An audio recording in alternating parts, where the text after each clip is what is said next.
Hey there, little adventurers! Are you ready for a magical bedtime adventure? Then climb into bed with your favorite stuffed animal, and let's begin. Once upon a time in a faraway land, there was a little boy named Jack who had a very big problem. You see, Jack's mom was very sick, and their only hope for getting her well again was a magic potion. But the problem was that the ingredients for this special potion were very hard to find. And one of those ingredients was a bean from an enormous beanstalk that reached all the way to the clouds. Now, Jack's mom had told him many stories about the beanstalk. She told him how its roots grew through the earth, its trunk towered through the sky, and its leaves formed a canopy so thick it blotted out the sun. But most importantly, she told him that at the top of the beanstalk lived a grumpy giant who scared away anyone who tried to climb it. But Jack wasn't afraid. Not only did he want to get the magic beans for his mom, but he also wanted to see what was at the top of the beanstalk. So before sunrise,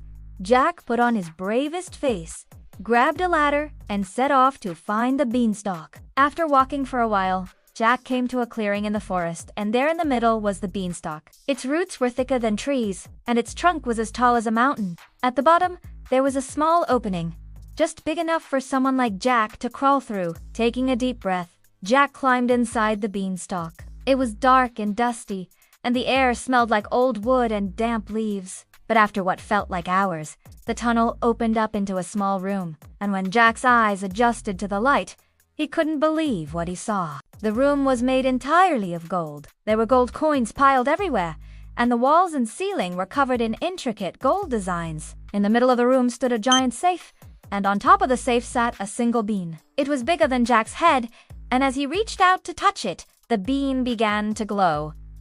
Just then, a loud voice boomed.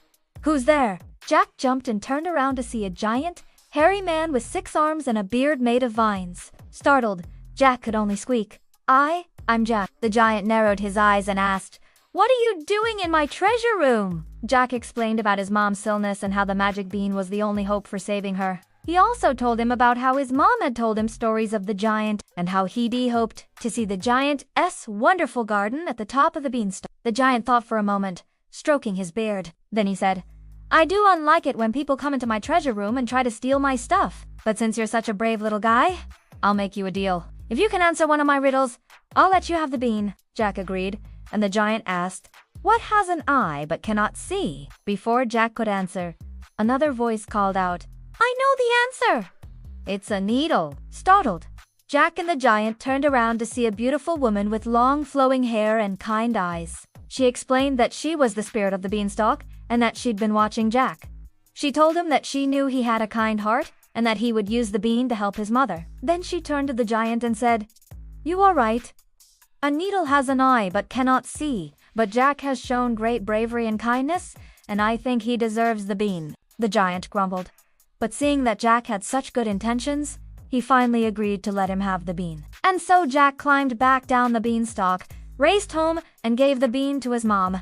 She used it to make the potion, which she then drank. After a while, she felt much better, and soon she was back to her old self. As for Jack, he went back to the beanstalk to look for the treasure room again, but it was gone. All that was left was a single golden coin. And from that day on, Jack and his mom lived happily ever after. The end. Thank you for joining me on this magical adventure. Did you like the story of Jack and the Beanstalk? Let me know in the comments below. And if you want to hear more stories, don't forget to subscribe and leave a like. Sweet dreams, little adventurers, and see you next time.